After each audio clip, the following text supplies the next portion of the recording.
Hello, and welcome to another episode of Child Abuse Awareness with Darlene J. Clark. Be a part of the solution instead of part of the problem. One caring community.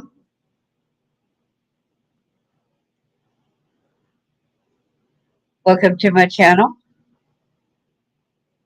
Please hit the thumbs up if you like it. Subscribe by hitting the bell icon. And share it, please. Thank you for supporting me. Helping others have a voice. Thank you for watching. Don't forget to comment and subscribe, sorry. Excuse me. And then Beckett, good to see you. Thanks for coming. Gotta turn that part off. Always like to start with the Bible verse. Matthew 18, verse 6. But whoso shall offend one of these little ones, which believe in me, it were better for him that a millstone were hanged about his neck, that he were drowned in the depth of the sea. Matthew 18, verse 10. Take heed that ye despise not one of these little ones. For I say unto you, that in heaven their angels do always behold the face of my Father which is in heaven. Colossians 3:21. Fathers, do not embitter your children, or they will become discouraged. Proverbs 28, verse 5. Evil men understand not judgment. They that seek the Lord understand all things. And of course we got to remember, in Isaiah 1:17, learn to do right, seek justice, defend the oppressed, take up the cause of the fatherless. Start out with a copyright disclaimer under Section 107 of the Copyright Act of 1976. Allowance is made for fair use for purposes such as criticism, comment, news reporting, scholarship, and research. Fair use is a use permitted by copyright statute that might otherwise be infringing. Nonprofit, educational, or personal use tips the balance in favor of fair use. And make sure that I got trigger warning at the bottom of this. Some of this stuff will be difficult to listen to. Thank you so much. Amen. I'm so glad that you're here. Without further ado, we're making some sense of the Franklin sex abuse scandal. Well, sort of. We get credit where credit is due. I'll show y'all her page. She got a website, and I've got that in the description. And y'all can go, and y'all can donate to her Cash App. As we go all the way up, did you see the screen okay? Here she is. This is the lady. This is Randy Hall. Let's see. I scrolled at the bottom reading some of this stuff earlier. I'm sorry. So she is the Snohomish County reporter bringing you the news that matters. Thank you so much for bringing us these news to keep us well aware. This is her thing, so I would appreciate anybody if they could. Because she said, please take a moment to help support my work. I don't have the news behind a paywall, but I desperately need your support to continue. So with that said, we really do need to get that out there. Okay? So here's making some sense of the Franklin sex abuse scandal. Well, sort of.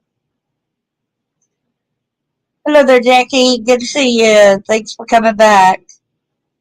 Appreciate you. This reminds me of some of the things that Blackstone was talking about. Blackstone lawyer. And some of the other areas. Hello, everyone that's here. So to get to it, like I said, this woman right here, she got this out here. Got a Cash App. You can donate to her. Of course, I don't do Cash App. I don't want money, but this is her work that she did. That's how she said, please take a moment to help support my work. I don't hide the news behind a paywall, but I desperately need your support to continue. Okay. So she's got it as making some sense of the Franklin sex abuse scandal. And it says, well, sort of. Because anything like this, it is kind of hard and difficult to understand a lot of these concepts. But I do not like stories that make no sense or are wrapped in so much whoop-de-doo, whoop-de-woo, sorry, that you can't make heads or tails of it. As I said in the last story, the whole situation is drenched in so many bizarre conspiracy theories that it's hard to cut through it to make sense of it, which is exactly what the CIA, Secret Service, and others involved in this want to happen so that the stories and people involved lose all credibility. The problem is that it involves some of the info I was given about some local people, so I had to figure it out to connect the dots. I got the gist of it, but no one in hell is going to understand it unless they know the stories behind it. What makes it worse is that you do a simple search on the internet, all you get is a big old cans of crazy. Even the crazies can't make up their minds if everyone involved are Freemasons, pagan, devil worshippers, dirty Jews, Kabbalists, Mormons, or Catholics, but mostly just Jews. Sheaves. So there's Theodore Carlson, the district judge, Tom McKinney, Douglas County attorney. Not only was he a pedophile involved in the Franklin scandal, but he also was a drug trafficker along with the judge Theodore Carlson. Jarrett Webb, this is the main guy in the focus is why I did the search on Jarrett Webb, the Franklin Credit Union executive. He had different foster kids, over 6 of them, and he abused them, even essayed some of them horrifically. And that is why they even adopted the kids. So he was most likely a Jew. James C. Hart Jr., the Franklin Credit Union secretary, he was a Jew. Many other names were involved from outside of Nebraska, of course. One was Ron Gilbert, a Jewish Hollywood TV producer who was also a porno filmmaker. One of the biggest customers of the Franklin pedo ring, who sexually abused young boys at parties held by Larry King, was Massachusetts Congressman Barney Frank. DeWard Finch, superintendent of the Fort Calhoun High School, just 8 miles from Omaha, he was, of course, another Jewish pedophile who was majorly involved in the Franklin child prostitution ring. They got down there, trigger warning. As if that wasn't enough, Nebraska is another word spelled backwards, so the claim is that is the epicenter of evil. Why Omaha? Of all the places in the country to run a massive child pedophile ring that stretched all the way to Washington, why Omaha? What made Omaha the focal point of this crime syndicate? Since the 19th century, the Omaha elite business community has been organized around the Knights of Ak-Sar-Ben, a quasi-Freemasonic social organization. Ak-Sar-Ben, by the way, is Nebraska spelled backwards. You see that? See, it is, ain't it? Aksarben. But does this name not have strong Hebrew overtones to it, just like the Freemasonry itself? And how about reversing the spelling of Nebraska? Doesn't that have a hidden meaning as well? The meaning of running the state in reverse? Anyway, seeing that so many Jews were involved in the Franklin scandal and a cover-up, is it not obvious that this whole operation itself was Jewish, as in the case with every single other major crime syndicate in history?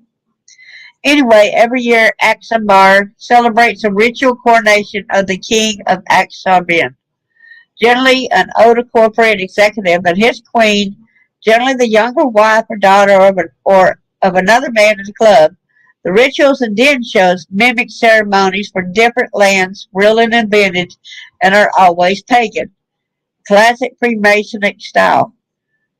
Past Ak-Sar-Ben festivity things include the Roman Hippodrome, King Arthur's wild goats,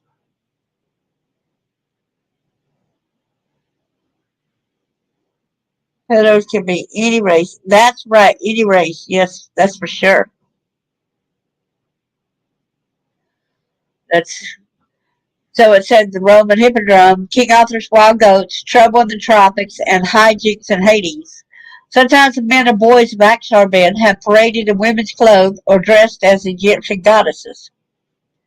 Oh, and just to agitate the whole thing even more, the people involved, it's really, in fact, some priest thing at a Satan church somewhere in California. You cannot even make this stuff up. Then to further incite the CT's Aquino's boss says he has no problem with him being a devil worshiper or priest. Of course he has to say it. This is America with a whole pesky freedom of religion thing.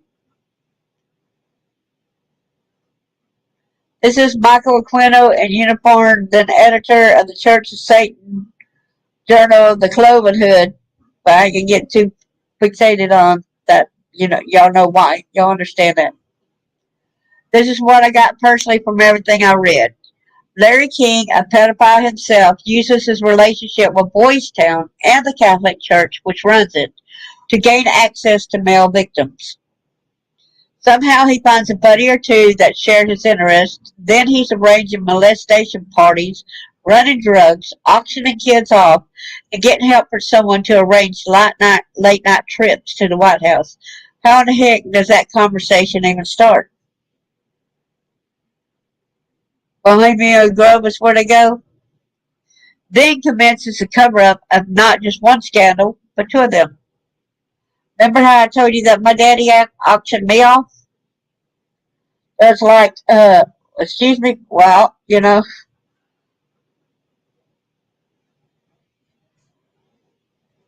hidden secrets everywhere, all over the United States, all over the country, all over the world. Here's a timeline from the Franklin Case website, part of which I found online and part of which I have added through my own research because it has a lot of missing info and incorrect dates and even incorrect spelling of names. This sadly is only a small part of it. If you had the time and inclination, you can find the whole book at this link. Everybody who died is in italics, and there were many who died. The Franklin Case timeline. I hope that y'all can see it big enough. Can y'all see it okay? So 1968 through 1976. And then December 31st, which was New Year's Eve, the Franklin Credit Union is established in Omaha, Nebraska. Then, I guess, 1970, Lawrence E. King Jr. becomes manager of the Franklin Credit Union. Oh, man. Then there's July 1976, accountant Thomas Harvey of the Franklin Credit Union discovers the manipulation of the bank accounts. Harvey begins to manipulate the Franklin Credit Union books to cover for the missing money. By the end of 1976, $400,000 was missing from the credit union's bank funds.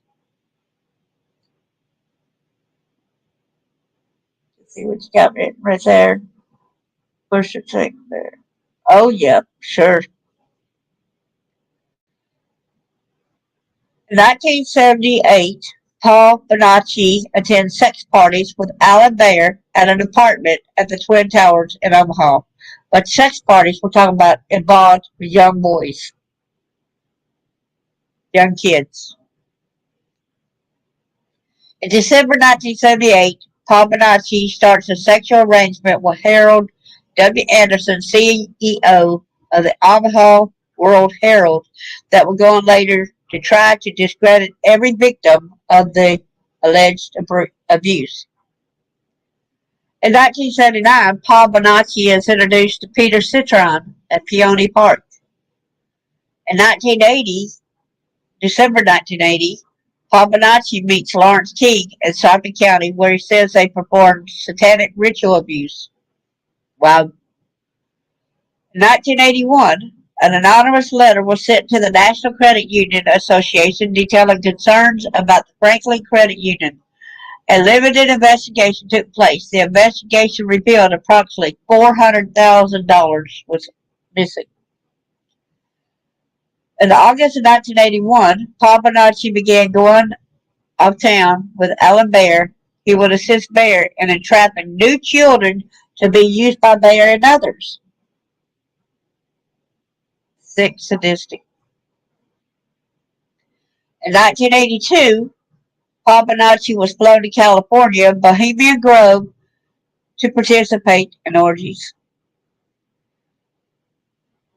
It's September the 5th, 1982, Johnny Gosch was kidnapped from West Des Moines. James Rostand is a former New York City police detective, now a private investigator working the case for Johnny Gosch's mother, Noreen. I've got a picture of them with their mouths, with them tied and their mouths with a gag. 3 boys laying on a bed. And y'all would not believe what's said about that picture. The police officer discredited it. In 1983, James Daniel Danny King meets Lawrence King and Alan Bear at a party. On April the 1st, 1983, Harold Anderson speaks at the Franklin Credit Union annual meeting. In August 1983, Troy Boner meets Alan Bear through a friend at Twin Towers Apartments. In February 1984, James Daniel King takes an out-of-town trip with Alan Bear. You wonder what for, huh? Yeah, we know what for, don't we? February 1984, Edward Hobbs, a Franklin Credit Union teller who had worked for the bank 5 years, writes a letter to the Franklin board alleging embezzlement at the Franklin Credit Union. The following day, Hobbs was fired. Woo. Hobbs also supplied a letter to an attorney and a legislator. Their response to Hobbs was that we've been watching Lawrence King for some time.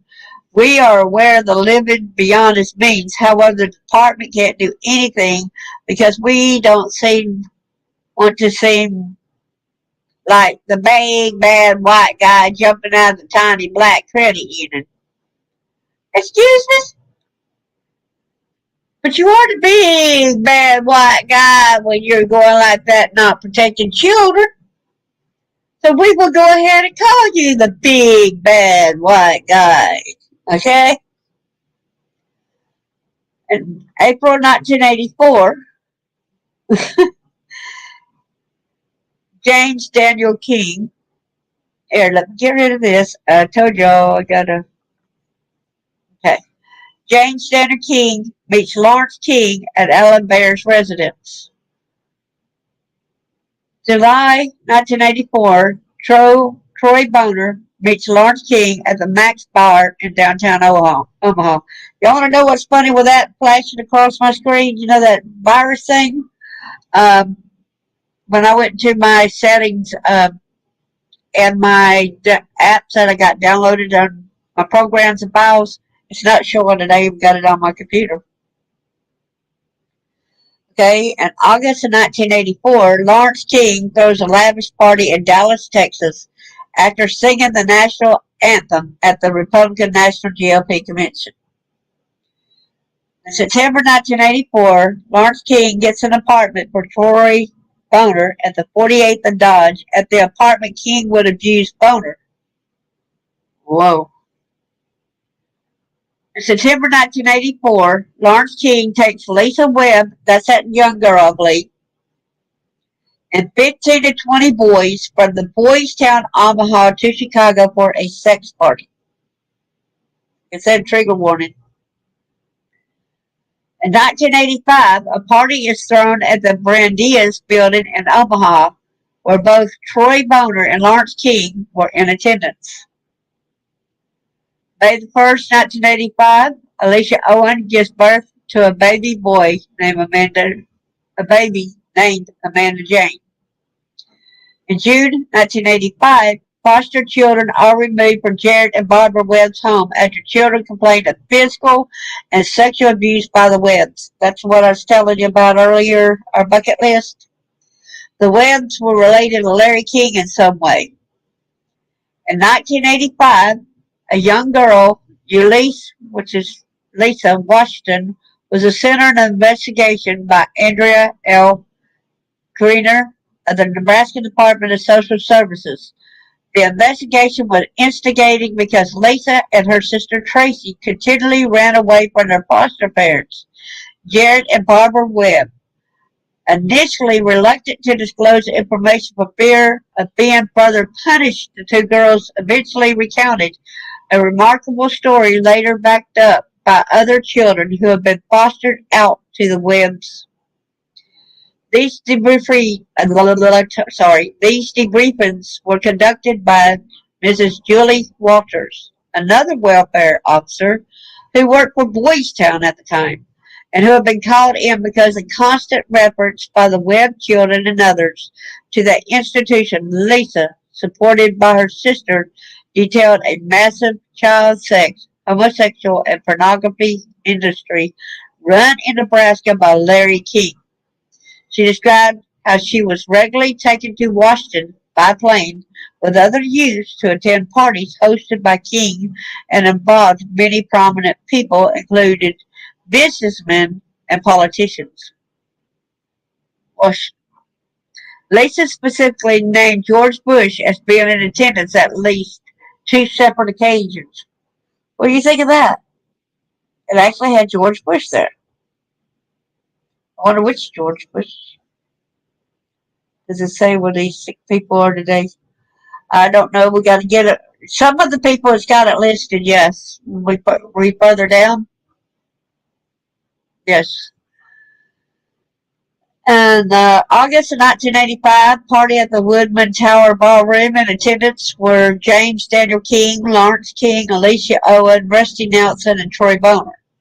In November of 1985, throughout a 6-week investigation by Lincoln and Omaha police, 13 individuals were arrested for child pornography charges.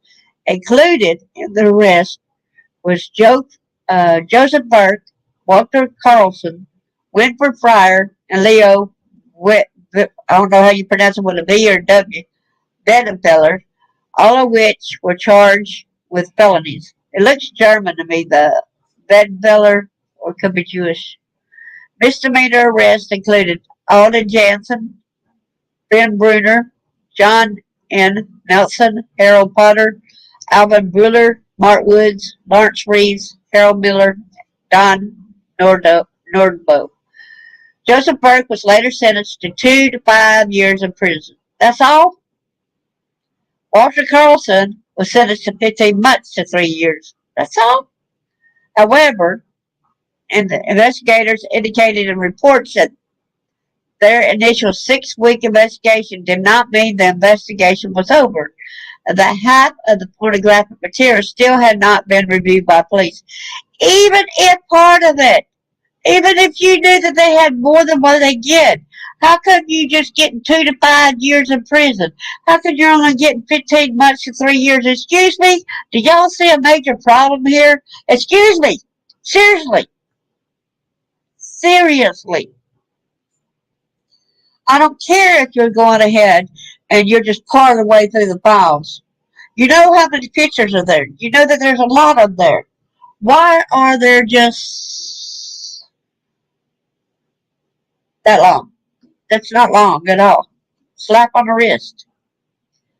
Reports, though, indicated no further investigation took place into the child pornography ring. What? Did you see that? No further investigation took place in the child pornography ring. Y'all see that? Later, certain investigators of the Franklin case would question whether or not this case had any ties to the Franklin debacle. The December 25th, Christmas Day, 1985, Curtis Tucker was found dead. An associate of Larry King, he fell, or was it more likely he was pushed out of a high window in Omaha. Holiday Inn.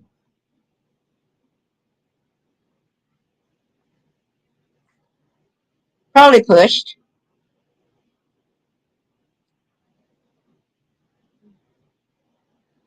Yeah, but they're still like that. A lot of, which we heard a lot of the things for blacks Stone lawyer.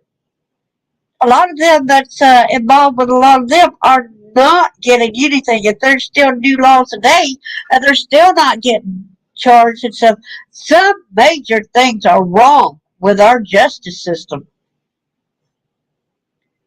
In 1986, in January, Lisa Webb, that's a girl that I was telling you about earlier, who testified to have been abused by Webbs, was administered and passed multiple polygraph tests questioning her allegations. However, prosecuting attorney Pat Tripp made a decision not to prosecute the Webbs. Do what?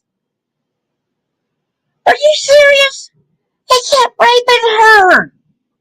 He beat all the kids with belts, with rubber stuff, with railroad stuff, that's rubber from railroad stuff. Um, he French kissed her and forced and punishment, raped her repeatedly as punishment and stuff. He did these things, especially. Oh my gosh! But the prosecutor made a decision not to prosecute the Webbs. After all, over 6 kids were abused and raped. Don't know if all of them were raped, okay? But it looks like since they were in a pornography ring and that I don't understand why they got away with this. Are you a part of it, you prosecutor? Are you a part of the problem? Are you one of the people that's a sex trafficker yourself? Is that why you decided against it? Or were you maybe threatened? March 1986, Julie Walters interviews the Webb girls. After the interviews, Walters contacts Pat Plotkin regarding the allegations made by the girls. The allegations included instances where Larry King was in attendance at parties in which the Webb girls and other children have been physically and sexually abused. See, I told you. They all were, see? There you go. Mrs. Julia Walters, now a housewife in the Midwest, confirmed that in 1986 she had interviewed the alleged child prostitute Lisa, who told her about Mr. George Bush. Well, excuse me, a child is not really a child prostitute. They raped the child. They trafficked the child. The child was not a willing participant to prostitute herself out. Y'all forced her to do this. This is child exploitation, child rape. It is not fair for y'all to call a child a prostitute. That is wrong, wrong, wrong. Lisa and her sister Tracy were temporarily living at the time in the home of Kathleen Sorensen, another foster parent. Mrs. Walters explained that at first she was very surprised. But Lisa came from a very underprivileged background with no knowledge of political affairs, gave minute details of her attendance at political meetings around the country. For Julie Walters' 50-page handwritten report on March 25th, 1986, met with Kathleen Sorensen and Lisa for about 2 hours in Blair, Nebraska, questioning Lisa for more details about the sexual abuse. Lisa admitted to being used as a prostitute by Lawrence King when she was on trips with her family.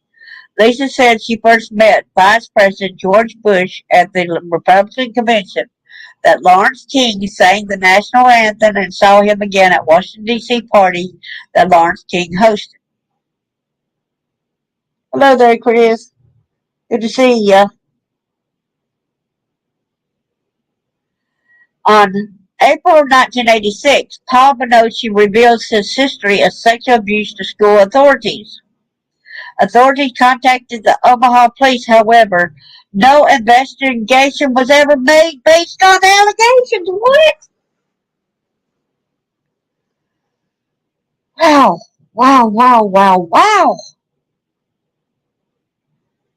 The system really failed these kids.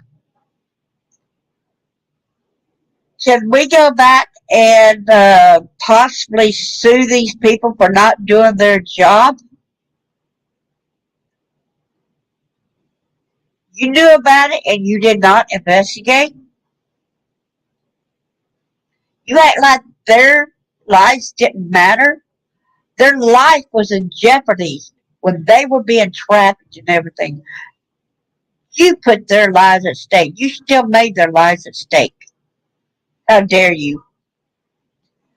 June 1986, Harold Anderson raised $600,000 to pay for renovation of the Franklin Credit Union. 1986, Charlie Rogers dead, a reputed homosexual partner at King. He was said to have talked of being in fear for his life in the days leading up to his death. His head was blown off with a shotgun in what he claimed to be, once again, a suicide. They want to say it's a suicide?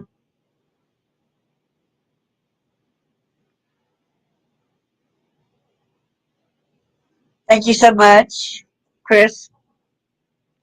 In 1987, okay, right here, Chris, let me go to the top of this page again.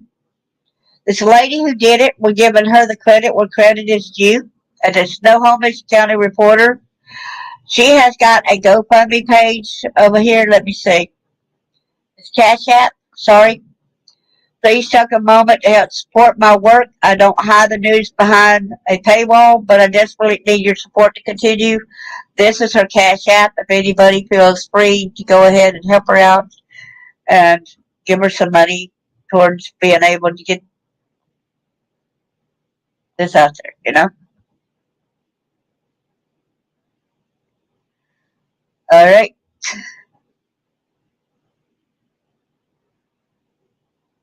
Okay, got to find out where I was, right?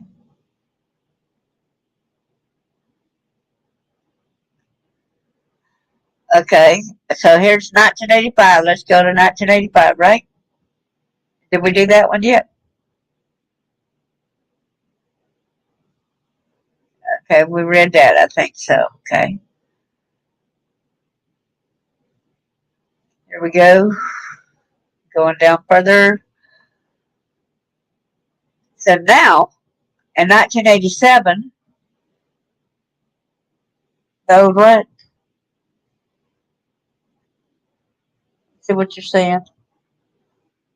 Thinking that the state where the school was failed them as well. The state, everyone in that, everyone, prosecutors, everyone failed them. The parents had then adopted them, and they were all foster kids. You know, they already had a hellacious life to be placed in foster care anyway, and for them to subject a kid that's already went through hell and have them back in Texas, and now you want to put them through further hell, and then you want to dismiss them that they don't matter about being trafficked, that it's okay. Basically, you're saying it's okay when you're not going ahead trying to prosecute these monsters. So 1987, June, Lawrence King donated $16,000 to the Omaha Press Club, a club of Omaha's business elites.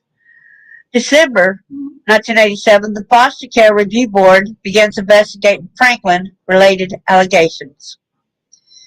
On August 17, 1987, Bill Skoleski, an officer in the Omaha Police Department who was believed to have been keeping a file on Larry King, he supposedly died of a heart attack, which they do have these heart attack type of things where you gotta watch out.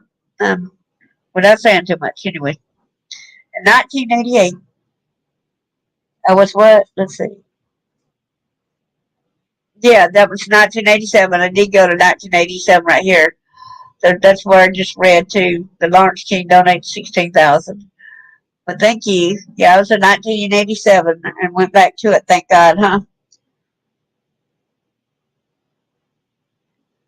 I was about to read 1985 all over again and more, y'all. And I'm just a couple minutes ahead of y'all, and I guess that's why it takes a little bit longer to answer because this being like that. In March 1988, the initial Franklin probe begins.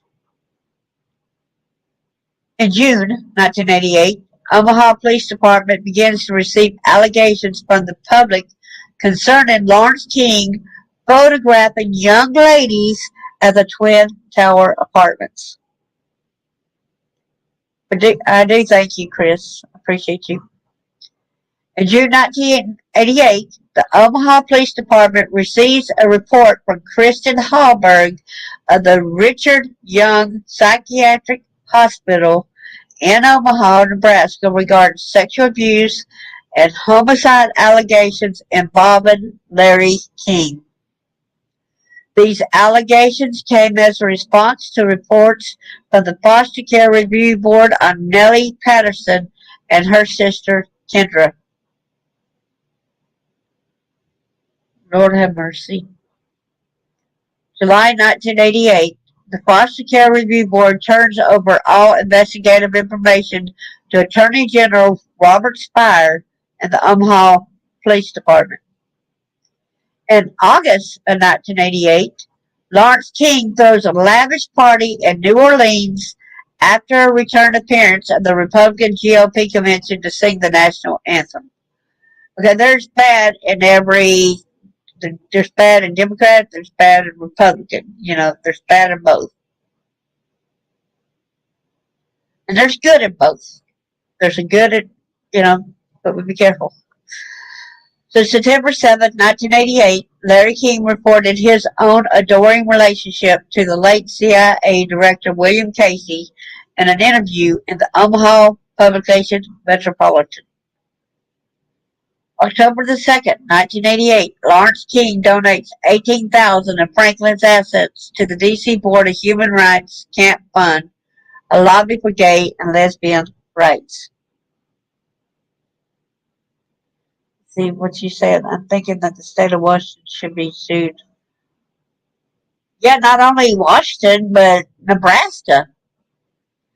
When Nebraska would not even charge the parents with all the child abuse and all the sex abuse that they did, and Larry King didn't have to pay for what he did, and I think that sucks. Lawrence King donates $18,000 of Franklin's assets to the D.C. Board of Human Rights Camp Fund, a lobby for gay and lesbian rights. So they go and donate money to these organizations, so then that kind of buys them off from them doing anything to them. November 4th, 1988, the Franklin Credit Union is closed by the FBI and IRS. After the close of $37 million in secret liabilities were discovered, originally the Franklin Credit Union ledgers showed $2,600,000 in liabilities. See what you say right here. I think Nebraska should be sued for their. Oh yeah, for sure. Them not going ahead and investigating for these children. Them continuing to keep the children in harm's way. Them having other cases where 6 of the other siblings had done told prior and they did nothing. Till a little bit later. So they told, I guess. I think they did finally go and get the rest of the kids from that home. Okay. The NCUA files a lawsuit against Lawrence King, contending he diverted money from the credit union for his personal use. The NCUA suit claimed King had used the diverted funds to run his businesses and to pay interest and principal on unrecorded certificates of deposit. Yesterday I did a story on another King guy who was the veterinarian, I think it was in Illinois, is planning on raping his unborn child when it is about to be born. November 18th, 1988, the Nebraska legislature passes a resolution to investigate improprieties at the Franklin Credit Union.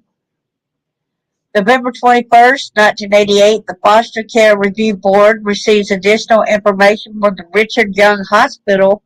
Kristen Hallberg included allegation of cult activities and sacrifices of small children and sexual abuse. Y'all make sure y'all put plenty of trigger warning. I do got it scrolling at the bottom of the page, but someone might need to put that in the bottom of there. Wow. Wow. December the 1st, 1988, the NCUA officials raised their estimate of Franklin's potential liabilities to $39 million.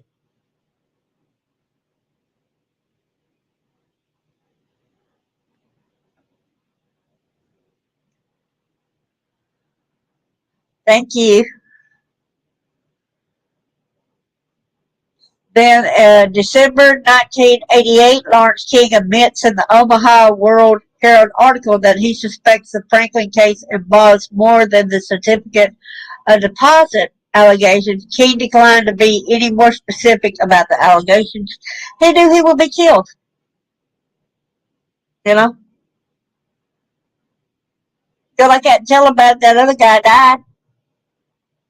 But you're going to him and raping kids. Lawrence King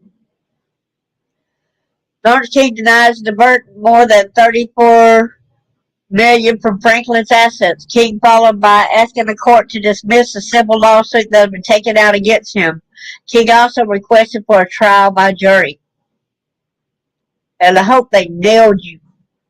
No, but you weren't able to. I'm ahead of myself, sorry.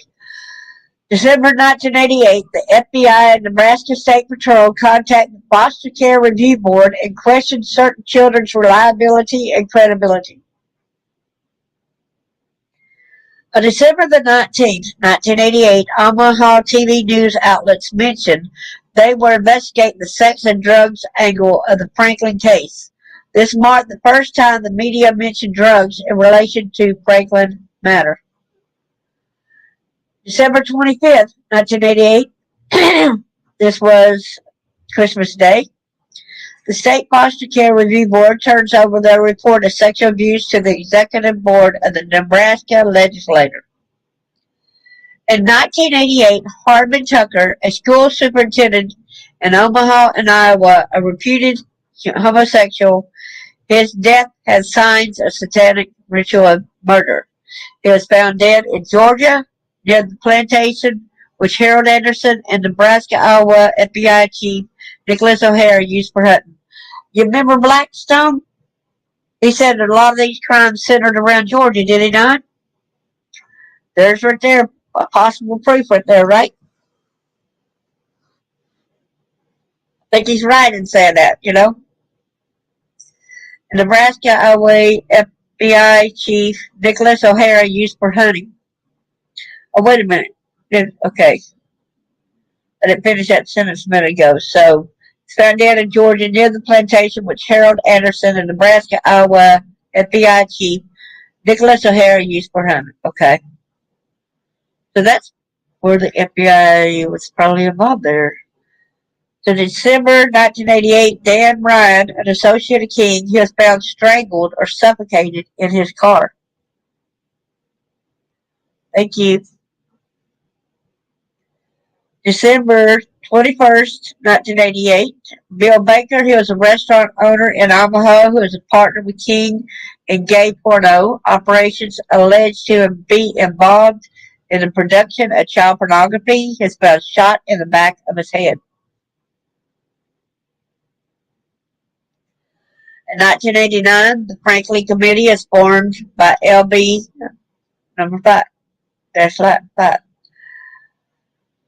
In February the 19th, 1989, Senator Loran Smith meets with Lawrence King. During the meeting, King discusses his powerful acquaintances, including Harold Anderson and the agents of the FBI and Omaha Police. Wow. Did the FBI and everybody kept covering it up, or them? In May 19, 1989, a federal grand jury charges Lawrence A. King Jr. with 40 felony counts. His wife Alice was indicted on 12 charges. 3 employees of Franklin who sold certificates of deposit on commission were indicted on income tax evasion charges. On May the 23rd, 1989, Lawrence and Alice King pled not guilty. And the reason why we're going on about this is not just mentioned mentioning this about the sexual exploitation, but it's also about the money. It's mainly about the money, people. They could care less about humans, about children, their lives. You got so many other kids that do that too. We heard numerous stories. So much, have we, everybody?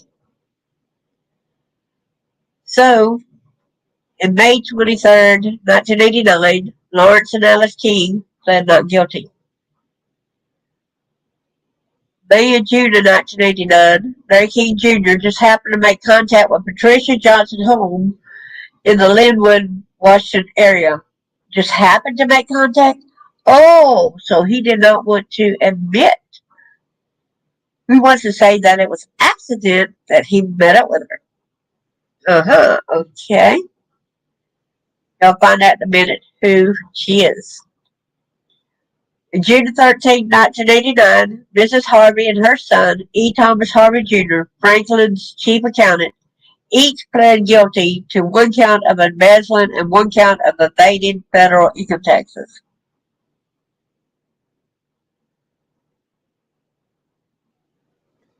Yes, prayers for the children. Thank you so much, Bucket.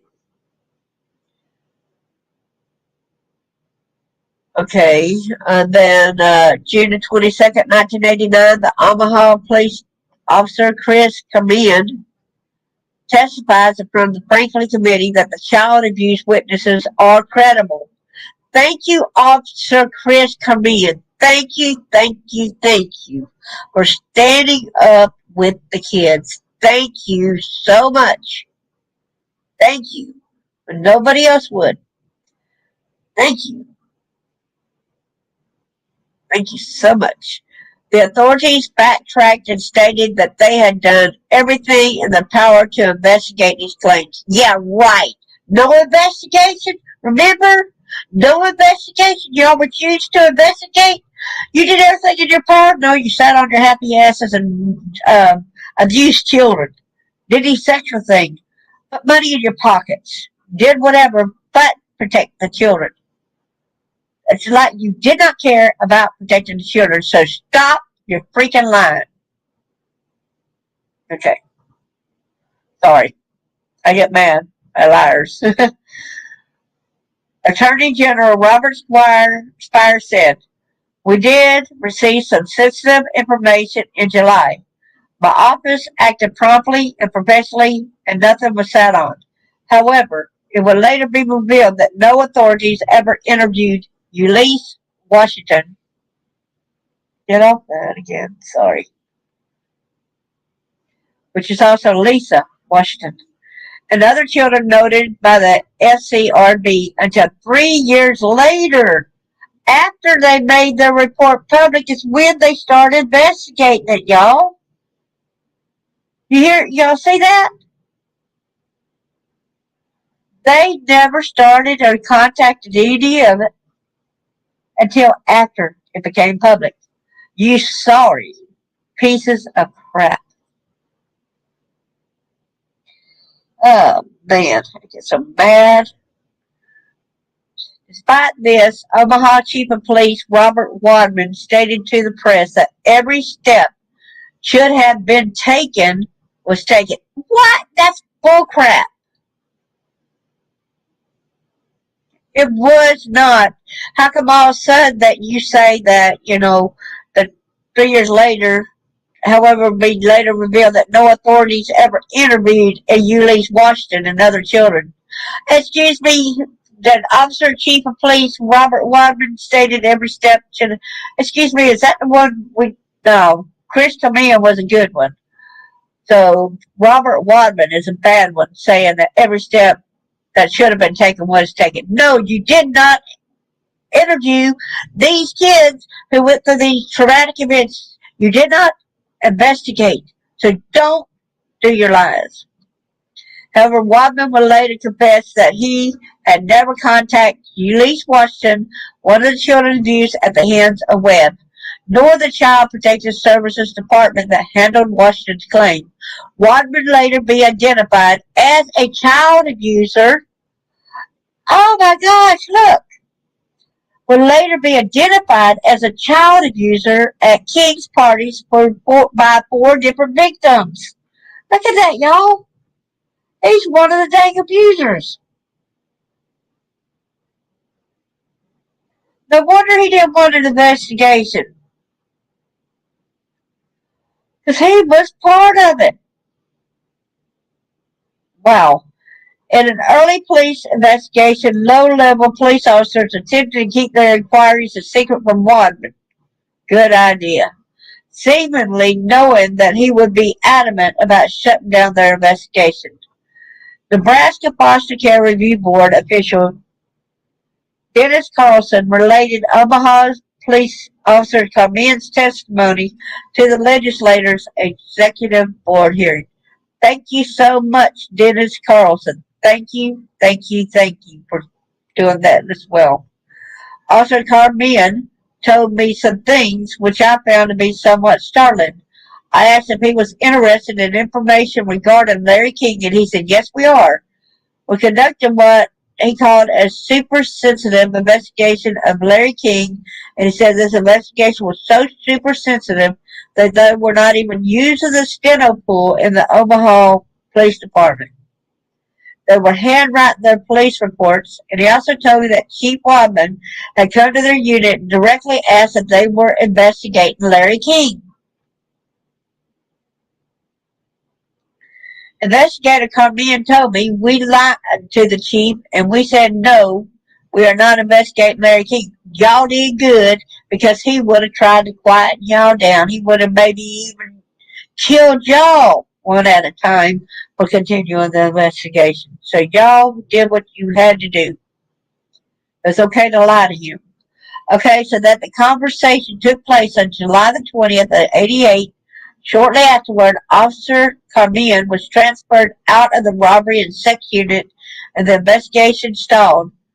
On July the 5th, 1989, in a lengthy inter-office communication to Omaha Public Safety Director Pittman Foxell, a cousin of Larry King, Omaha Public Safety Director to see Wadman announced that Carmen needed a mental health evaluation.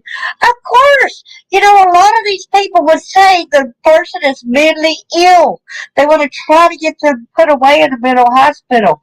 They want to try to say that they're crazy to not listen to whatever was done to them. You're the one that needs to be 6 foot under, not just put in a mental institution. Because as the Bible says in Matthew, it is better for a millstone hung around your neck and thrown into the depths of the sea than it is to harm one of these little ones. Okay, thank you. So June 1989, Craig Spence turned up dead just 3 months after a Washington Times article was published which exposed a cowboy operation that was run from within the Reagan-Bush White House. Oh my gosh, y'all.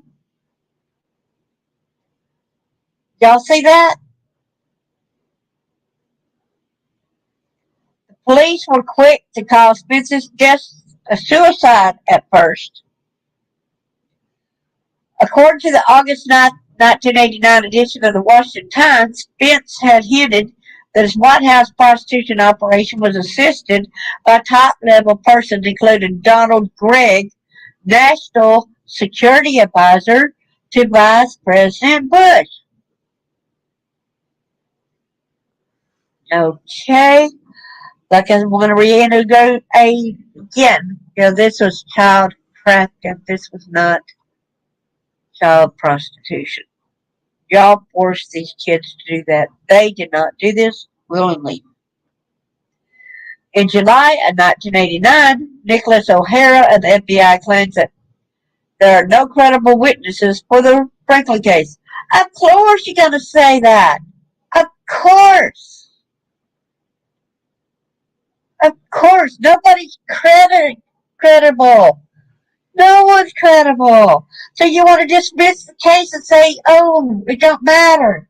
It's dismissed. No credible witnesses. You know what? That's how they did these two boys in Franklin, Tennessee that I told about. They dismissed their cases after they got raped. Remember, y'all? So in July of 1989, the Franklin Committee reports that their intent of investigative action is to follow the money trail. Good deal. In July 1989, Ernie Chambers, James McFarland, Kurt Taylor, and Jerry Lowe resigned from the Franklin Committee in light of the new angle the committee was to take by following the money trail. Okay, July the 25th, 1989, Concerned Parents Group formed to press local officials in regards to the Franklin case. On 8/21/1989, Gary Caradori hired as chief investigator for the Legislative Franklin Committee. In October 1989, Kathleen Sorensen, foster parent of children who had escaped the Webb family, an outspoken activist on raising awareness of the abuse of the children she cared for. Thank you, Kathleen. Thank you, thank you, thank you. Those kids deserve a better place. Even though the government and everywhere else failing them, the legal system, thank you so much for taking the time. A foster parent of Franklin victims, Nellie and Kimberly Webb, she was an outspoken activist against Satanism. She died in a very mysterious car crash. Y'all, another one in a mysterious car crash. There we go again. Car crash. 11/25/1989. Gary Caradori interviews victim Troy Boner at the Residence Inn. On 12/27/1989, the Franklin Committee gives copies of taped testimonies to the FBI, which subsequently was leaked to the media. In 1990, January 18th, Johnny Camp releases the Franklin Memo, which included the names of Harold Henderson, Lawrence King, Peter Citron, and Alan Baird. January 30th, 1990, Attorney General Robert Speier calls a grand jury. February 23rd, 1990, sex charges unrelated to the Franklin case filed against Peter Citron. So guess what? There's more sex charges. Okay, in February 1990, Samuel Van Pelt, a retired Nebraska judge, was appointed special prosecutor of the Douglas County grand jury charged to investigate a child exploitation pertaining to King. On March 12, 1990, the Douglas County grand jury convened. Then the Douglas County grand jury starts the Franklin abuse case. Then the 29th, Lawrence King is declared incompetent to stand trial. Y'all see that? That's what I told y'all. He's not going to have to stand trial. See what I'm saying, y'all? He's declared incompetent. He was competent enough to do all that to these kids. U.S. Magistrate Richard Cobb, who deposited Lawrence King in a federal psychiatric hospital so he wouldn't have to appear before the grand juries and sign off on FBI's federal search warrant of Alicia Owens' prison cell, is now a U.S. district judge. What? Let's reread that again. U.S. Magistrate Richard Cobb, who deposited Lawrence King in a federal psychiatric prison so he wouldn't have to appear before the grand juries. Sorry. Signed off on the FBI's federal search warrant on Alicia Owens' prison cell is now a U.S. District Court judge. Wow. On April the 19th, 1990, Harold Anderson testifies before the grand jury.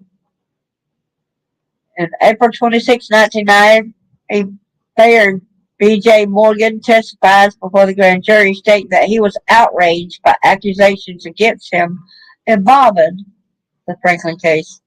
Well, you'd be outraged, but I'd like to see whether or not you are, because you did not try to press the issue. You being the mayor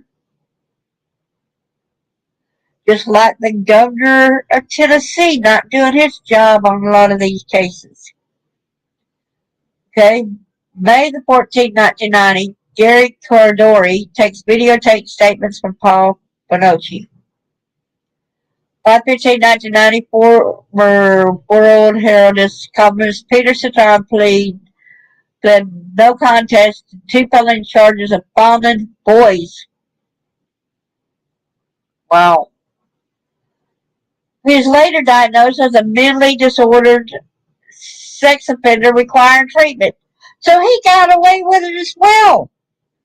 Because he got diagnosed as a mentally disordered. When you put him in a mental hospital, they can get out early and all that, y'all. Why are they doing this? Excuse me. Why are you helping these pedophiles? Because you're a part of it. That's why. Sorry, I answered my own question. May 25th, 1990, Judge Murphy orders for a blood test for Alicia Owens' baby. On July 11th, 1990, Gary Caradori and his son Andrew were killed in a plane crash in Aurora, Illinois. The National Transportation Safety Board investigation found that the wreckage were scattered over a radius between 3/4 to a mile, indicating without a doubt that the plane broke up in the air instead of upon impact. Wow. Certain items were missing from the crash, most notably Caradori's briefcase. That was missing from the crash, everybody? How strange is that? Within 24 hours, all the evidence was collected by the FBI and sealed. It turns out he was meeting with Russell Rusty Nelson, a photographer for Larry King, who attended King's parties with the intention of photographing powerful men in compromising positions with minors in order to blackmail them later. So I guess he was being blackmailed. Excuse me. Hey, Doug. Good to see you. Gotta get ready for karaoke tonight. Uh,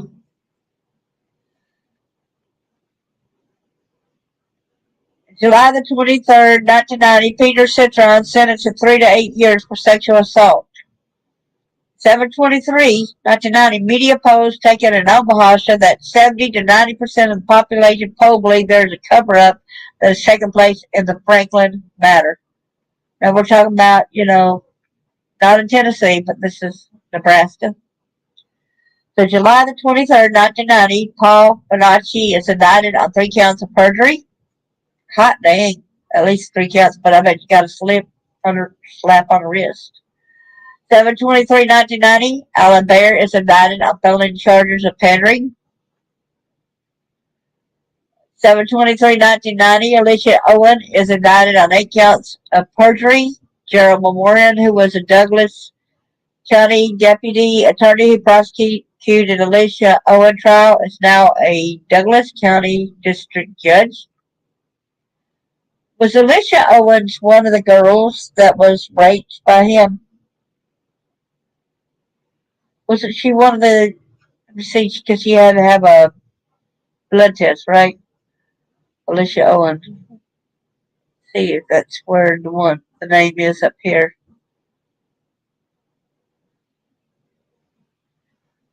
Okay, I'm having a little trouble finding that right quick. But anyway, we're going to go on. So, in July the 24th, 1990, the grand jury throws out the Franklin case, labeling it as a carefully crafted hoax. That was not a hoax. Child trafficking in the major, the bank, they stealing money. So many different things wrong here. FBI agents, mayors, police officers, all involved in this. Why are y'all helping conceal it? So all of y'all need to go to jail too for doing. So July 26, 1990, Alan Baer pled innocent to pander charges and released on a signature bond. On August 8, 1990, Paul Bonacci and Alicia Owen entered innocent pleas to the perjury charges. I am glad, y'all, that I think Alicia was a good one, if I'm not mistaken. 8/17/1990, John DeCamp files a suit against the Douglas County Grand Jury. On November 7th, 1990, Lawrence King is now called competent to stand trial. Now we can go to trial, right? I'm so glad that you came, girl. Lots of love to you. I think you're going to do it in Decatur tonight, right? In November 14, 1990, Joe Malik, an associate of Larry King and owner of Peony Park, where homosexual galas were held, his death from a gunshot was ruled a suicide. Some more of these that's ruled a suicide when they got shot. People, it can't be.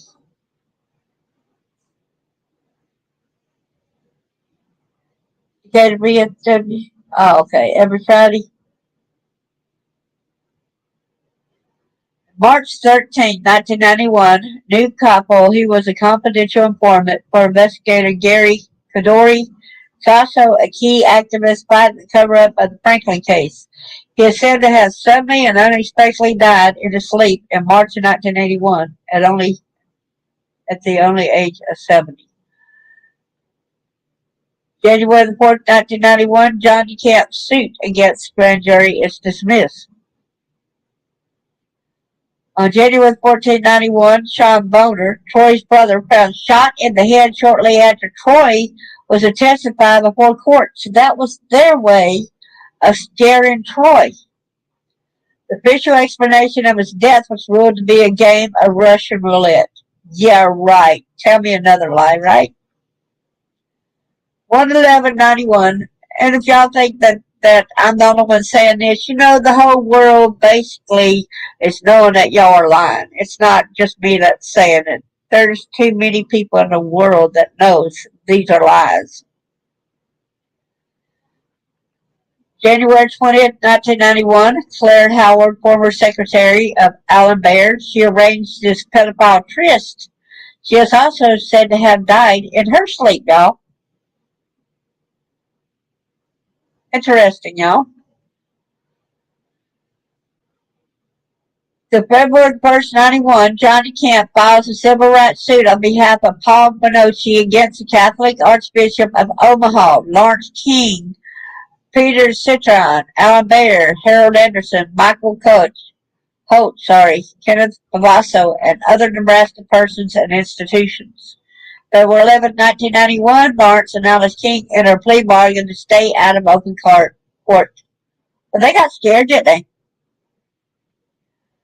In 1992, in May, John DeCamp publishes The Franklin Cover-Up. So in 1993, Peter Citron granted parole. A three-member majority of the Nebraska Board of Parole voted to release Peter Citron from prison Wednesday. Two board members who opposed Citron's release questioned whether he had accepted responsibilities for his crime and whether he learned to control his sexual desires. He didn't stay long in jail, did he? Did he? They made him. Oh, boy. Whether he learned to control his sexual desires for young boys. You know he ain't going to be able to stop his sexual desires for young boys. Crazy, stupid people. Y'all know he would. He's going to go back. Citron has not successfully completed mental health treatment for sex offenders. The former entertainment reporter for the World Herald and WOWT Channel 6 has served more than 2.5 years of a 3 to 8 year prison sentence for sexual assault of children. Wow. Prison was one of the most frightening things he'd ever experienced, Citron told the parole board. What about all the kids you hurt? Don't you think they got scared? Don't you think they got humiliated? What about the kids? Y'all don't give a dang about the freaking kids. You do not care. All you do is care about, oh, that's the scariest thing for me.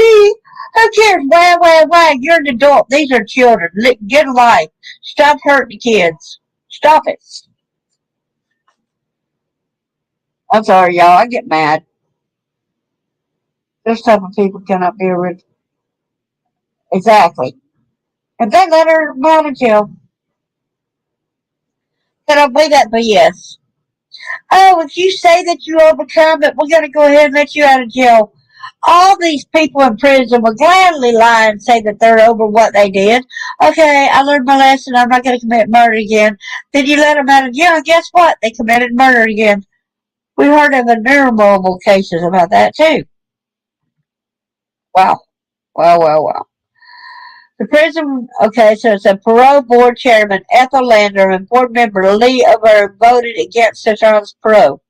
Mrs. Lander mentioned an unfavorable psychological evaluation completed earlier this month and expressed concern that Citron had been removed for lack of participation for the two sex offender treatment programs offered him during his incarceration. Early support, the majority of the parole board made it plain early in the hearing that Citron would be released. I don't have any questions for Citron, but I do have a statement to make. Board members Donald McCall said at his first opportunity to speak, I support Mr. Citron for parole today. Remember the name, Donald McCall, which it's older now. He could be deceased by now. We don't know. Board members Marlene Cupp and Michael Malone also voted for parole. Oh, there's another McLaughlin, guys. Y'all see the name McLaughlin? Do y'all know where another McLaughlin fits into another story? There's Judge McLaughlin in Georgia. That speaks for John Ramsey. That supports the pedophiles there in Atlanta. So this Michael McLaughlin supported this pedophile. Citron 53 was convicted in May of 1990 of following an 11-year-old boy in 88 and 13-year-old boy in 1989. You know, those boys has got to be scared out of their wits him being dismissed out of there. Although his name had been among those circulated in rumors of child sexual abuse connected with investigation into the failure of the Franklin Community Federal Credit Union, authorities said the case against Citron was not connected with the Franklin allegations. BS! I call that a capital BS, too. After his arrest, Citron was suspended by the World Herald. He resigned 8 days later.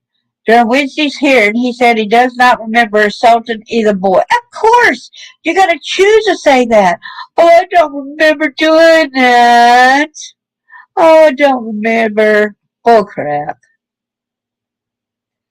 Mrs. Lander questioned his failure to acknowledge that the assaults occurred. I'm capable of it, Citron responded. It's always there. I can't say I didn't do it. Okay, he said that it's always there. Can't say I didn't do it. So he admitted that he still got those thoughts to do it. Because he said it's always there.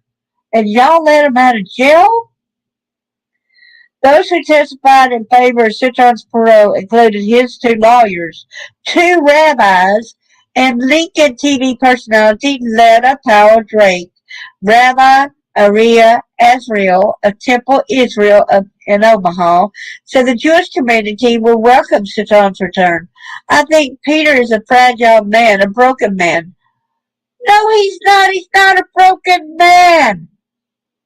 Oh my gosh. Let them serve the time. This destroys a child's life. The rest of their lives is going to be with them. And yet, just a couple measly years, oh, it broke him. It broke the grown man. What the heck do you think it did to a child? Yeah, I'm graphing a lot of. I'm sorry. Okay, it's about time to invite him back to join our community. He is a withered tree that spent too much time in there. He didn't spend enough time in there. Oh my gosh. Okay, whoever goes to that church with these people right there, please don't go and listen to that man. He spent too much time in there. Excuse me? It needs to be planted in new ground to blossom and flourish. Oh, so I can go ahead and keep up his pedophilia stuff elsewhere? Ooh. June the 1st, 1993, Alice King completes her prison sentence in Dallas, Texas. Day 7/5/93, Lawrence King has paid $25 and his wife Alice paid $10 as far after agreeing to pay $41,800,000 in the plea bargain they had entered in 1991.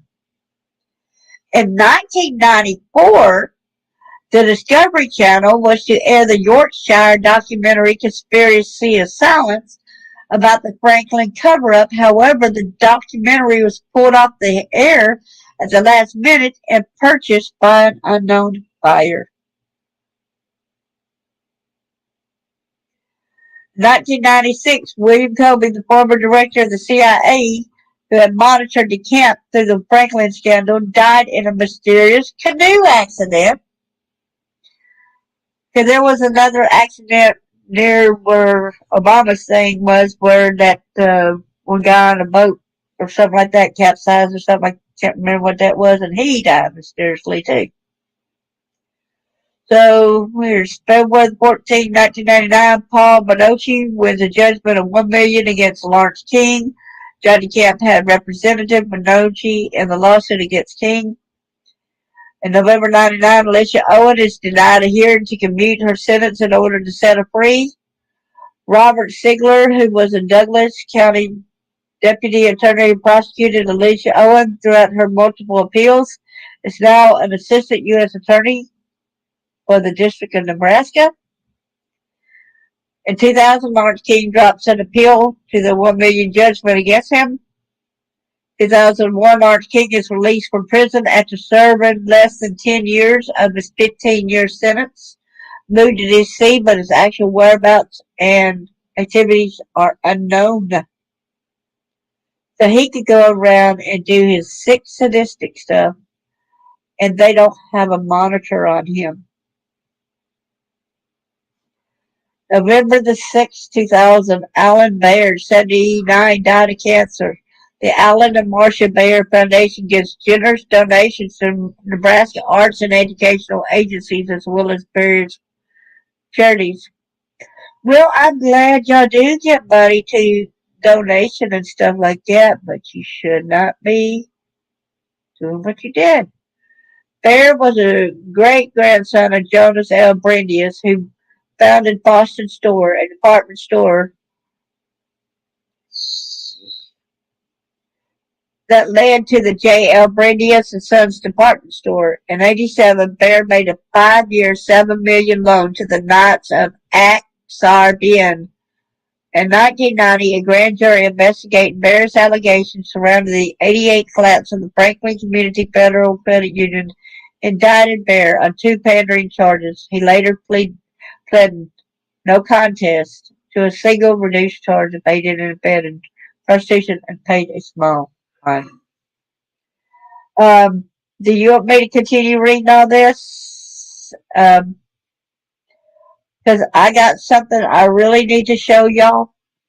Let me show you and go to right here. Okay. Are you here? That's a Franklin sex scandal, conspiracy theory, or ties to Washington State, right? And here's where the homosexual prostitution inquiry ensnares VIPs from Reagan Bush. Cowboys took midnight tour of the White House. It goes on and on with this article here. It said there were far more to the stories, and most of it got pushed under the rug by the ruling judges and the investigations. Okay, let me show you this. Look at here. Look at these 3 boys tied up.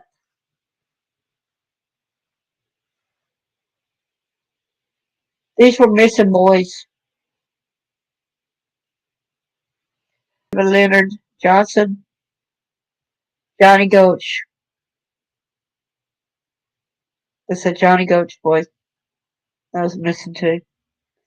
We don't know who this one is right here. This poor voice. So it's like on October 24th, 2006, 3 weeks, we made, that's how to go, but this is 2006. We made contact with Patricia Johnson Home. A while ago, I told you I was going to tell you who Patricia Johnson Home was, okay? So that's why I'm going to this, so that I can tell you all about her. She's the mother of one of the boys in the photo, which have been brought to my door. At that time, she did not want additional publicity. Since that time, she had seen the interview the Florida detective did with Fox TV Greta Show and is shocked that the detective is again trying to discredit the photo and both of her sons. She has now reconsidered and is willing to share her story in the photo. It says detective again trying to discredit the photo of both of her sons. So two of these are her boys? Two of these? The poor mother of these children. And you see who's discrediting the picture? Yeah. The Florida detective was shocked that the detective discredited this photo. Here it is, in plain view. Look at it, you see it. Yet to be released is from Seattle, Washington. That's that person's from Seattle, Washington. Linwood. This must be her two kids. Let's see if that's what it says right there. It says David Johnson is a boy in the middle in the photo of the three boys. The boy on the left is another boy from Seattle area, and the boy on the right is my son, Johnny Gush. Further details of David Johnson. Full name, David Leonard Johnson, born May the 2nd, 1972, at Virginia Mason Hospital, Seattle, Washington. Blonde hair, medium long blue eyes. Let's see. I guess that's him right here. Okay. Oh, healthy, thin, long-legged, and has an identifiable birthmark, but not going to indicate where due to needing to use it for identification. Approximately 5'5" at the time. David was kidnapped on April the 1st, 1985, from 20426 Damson Road in Linwood, Washington. That is being to see that name. It's kind of blurred, that name right there. Terry Lee Holmes, David's stepfather, was supposed to be caring for David during the trip to James Allen Hagen Jr.'s confirmation on Palm Sunday at our Savior Lutheran in Tigard. Not too long ago, it was Palm Sunday. Now it's going to be Easter tomorrow. Terry Lee was instrumental in the situation that caused David to be punished and not allowed to go to his favorite cousin's confirmation. David attended Hilltop Elementary night after we moved to Linwood. It was just across the street from 20426 Dawson Road. He attended until 6th grade prior to going to the local middle school only for a short time. After that, he attended private school. And of course, to did away with phone numbers, which is important. And Noreen Gutch, this is the mother of him, Johnny Gutch. Don't forget to say prayers for these people, for these kids. So here we're going right back to the and so in spring of 2003, Tory Boner arrives at New Mexico Hospital, who was sedated upon admittance. Next day, he was found dead in the hospital room. He was sedated, okay? In 2003, Monsignor Robert Hupp, the Vicar General of the Archdiocese of Omaha, A former Navy chaplain and in 1976 the first ever clergy member of the U.S. delegation to the United Nations had reported in the early 70s to his bishop that there was sexual abuse at Boys Town that even involved a priest murdering a boy. Wow. See that? Hutt was later named the head of Boys Town. Wow, wow, wow, wow, wow.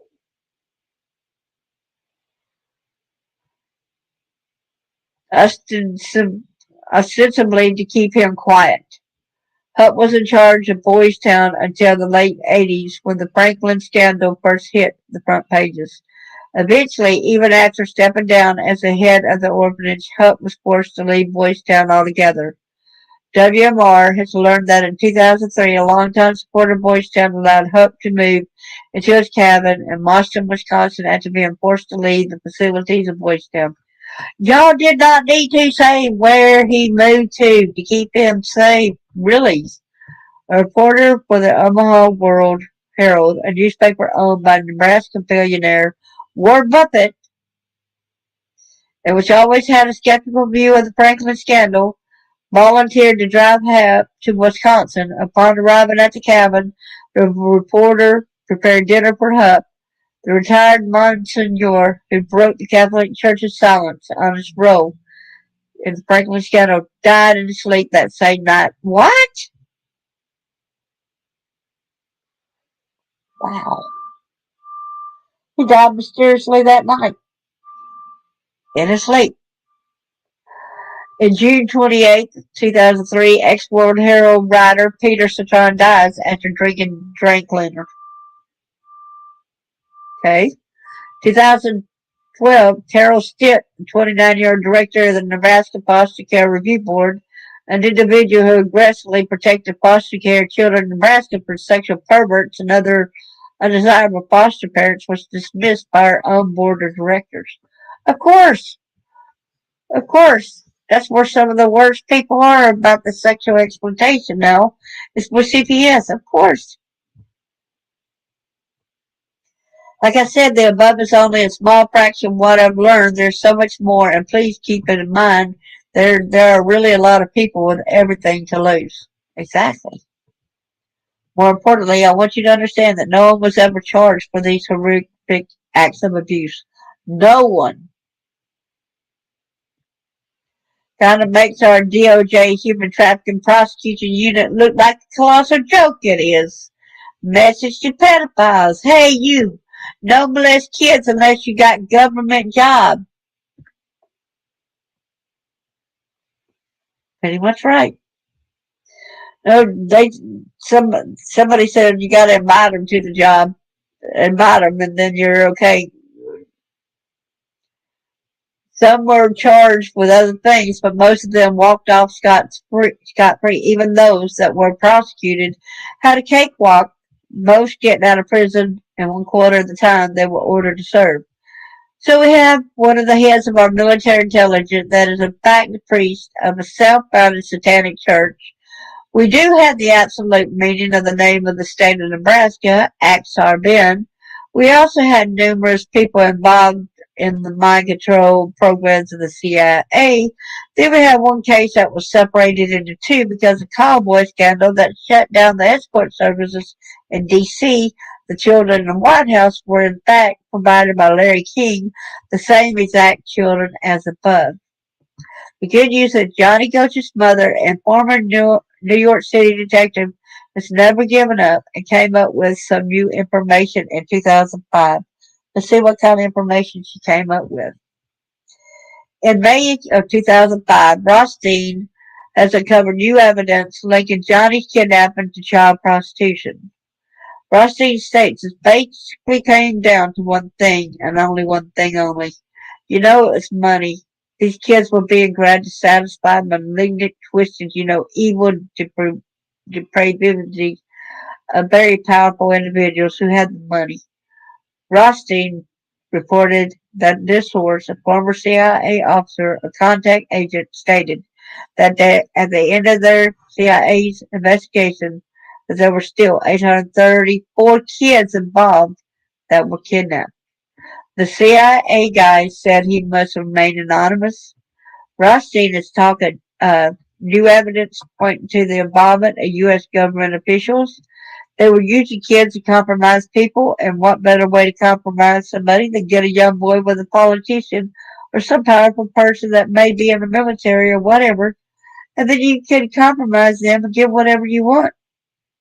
Rusty now believes the CIA was involved and tried to cover it up. They were trying to find out if there was an agency connection to it, and I am quite sure that if they found one, to make sure it was covered, he says. And Rothstein's CIA informant says this: "We were specifically ordered to clear our name. This will make the American agency look pretty shitty, like we're all a bunch of effing child molesters." Rothstein's source said it happened often and for big bucks. You could order one of these kids, it was 2,500 to 3,000 up front. Then you had to balance up another 3,000 to 3,500 or 4,000 upon completion. See that? In some cases, depending on the circumstances, you could probably get that at the bargain basement price of 1,500. But most of the thing that we ever saw was for the bondage and the freaky crap, and that was an even $10,000.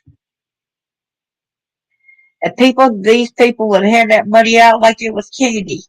Those witnesses include a Black Hawk County woman who wishes to remain anonymous. She sent Rothstein this packet of information. Johnny Gosch was mentioned in it, involved in something that was going on years ago in the Waterloo, Iowa area. And while Rothstein hadn't determined the significance of the possible Waterloo connection, he said it's just as important as a phone conversation he had with the CIA agent. That's solid information with names. That's where you start investigating, and that should have been done years ago. So what this means to me is that according to the CIA informant, the CIA is also investigating the things going on, which means as an agency they are not grounding kids. Only a select few of the CIA, the FBI, Secret Service are acting on their own. The shame is that these same agencies are covering it all up, all costs, instead of protecting innocent children, which makes them as guilty as perpetrators. Trust me, there is no lack of depravity in the FBI either. Just in the last few years, there have been upwards of 20 agents charged with child rape and pornography charges. But the good old news, if there can be any, so the FBI seems to go after their own if they are involved in child and abuse of children or sex crimes. Here's just 10 stories that sadly a Google search will find you many more. Caesar's on here twice because there were two separate incidences. I have included these stories and names because they also have to do with what and who I'm working on. If you live in the Northwest, you'll be very familiar with some of these names. So, Anthony John Lesko, 44, entered an Alford plea yesterday in Pennsylvania Circuit Court to 9 counts of felony indecent liberties upon a child. Excuse me. Indecent liberties? Wow. Number two, a longtime FBI agent who helped arrest infamous outlaw Claude Dallas has been sentenced to a year in prison for possessing child pornography.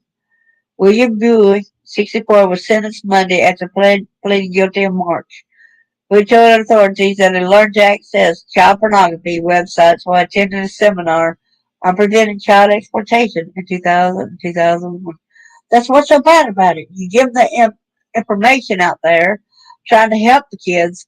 Then we see buttwhats like the William Booth that actually said, well, I learned it from preventing child exploitation, so I wanted to go ahead and go online and exploit the children.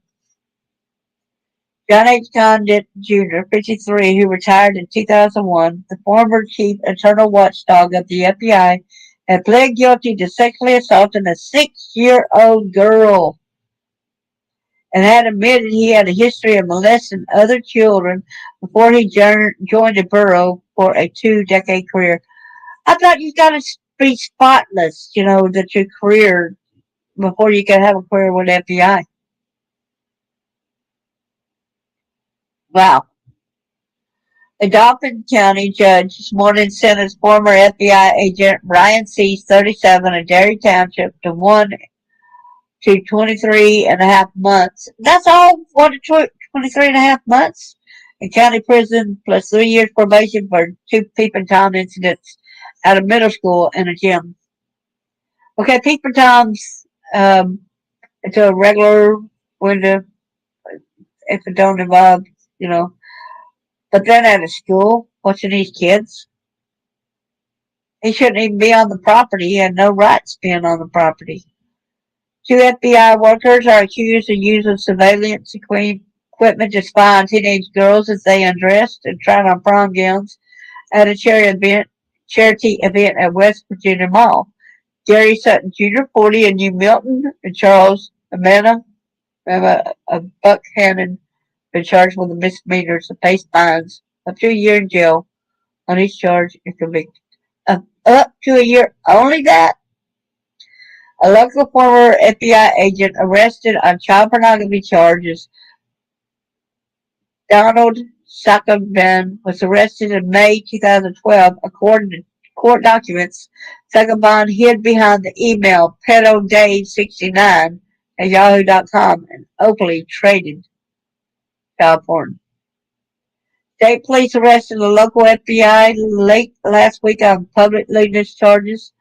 48-year-old John Uverly Jr. of Lakeview is accused of exposing himself to a truck driver while traveling along the eastbound I-90 Friday night in Eden.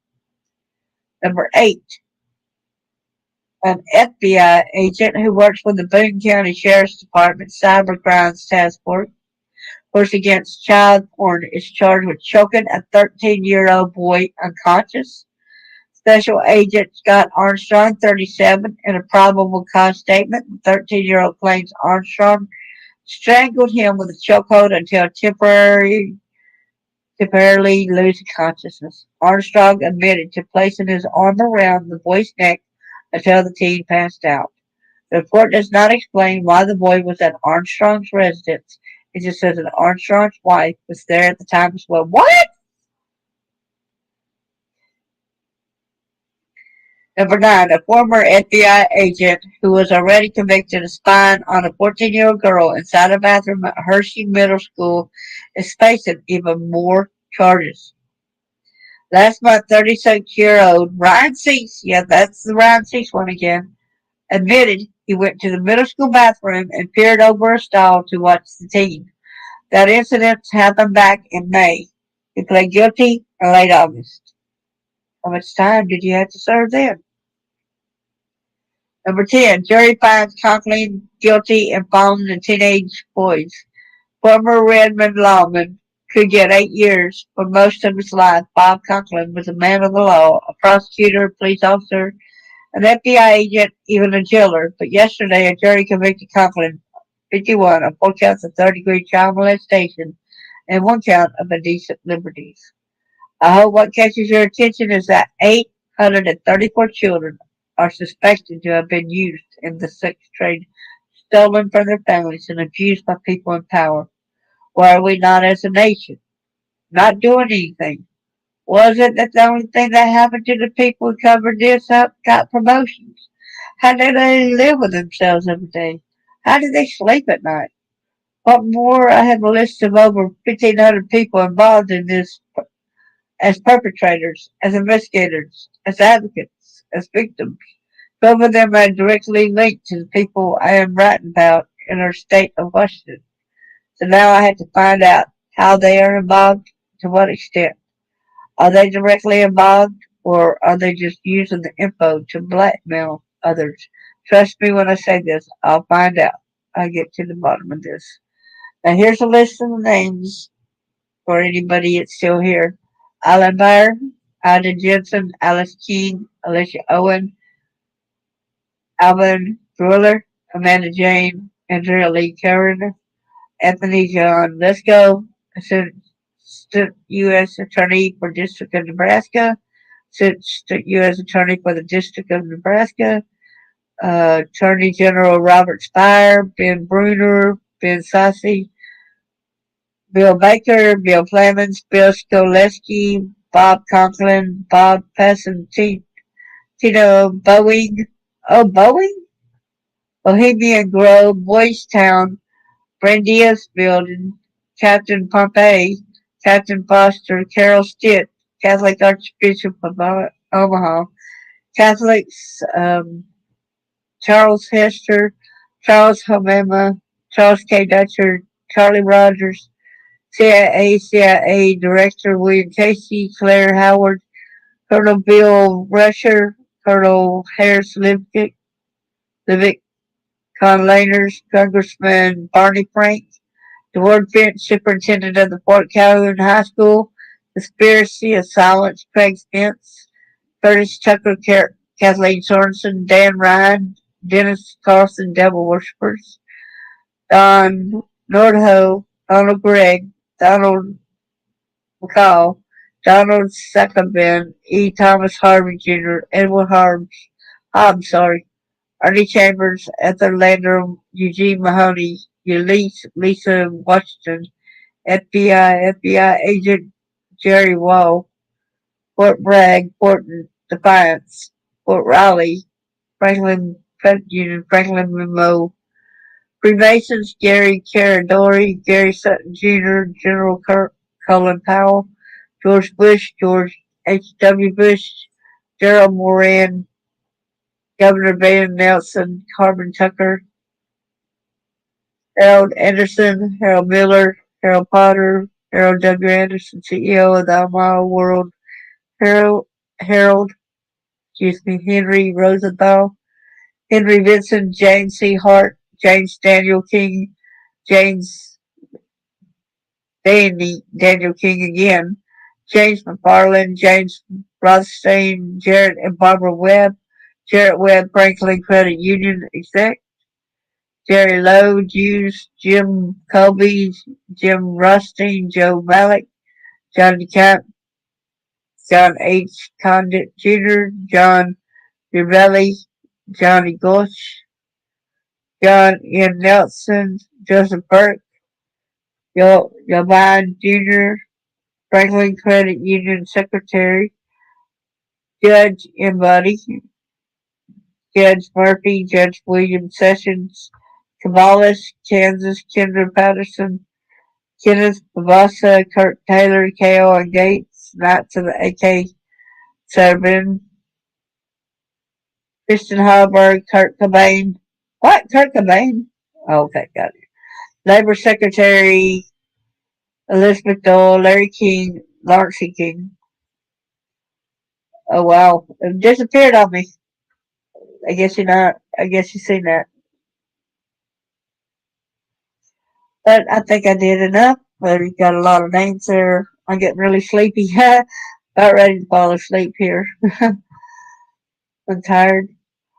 But thanks for coming. And y'all get these out there. This is very powerful.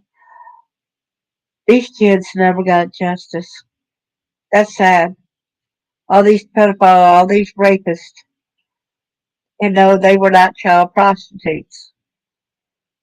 They were not child prostitutes. They were sex trafficked. They were forced into doing this. They did not have a choice. They were exploited. And for that, if the people don't pay in this lifetime, I guarantee you they will in the afterlife. Thank you so much for everyone coming. Thank you so much for still being here on Bucket List. God bless each and every one of y'all.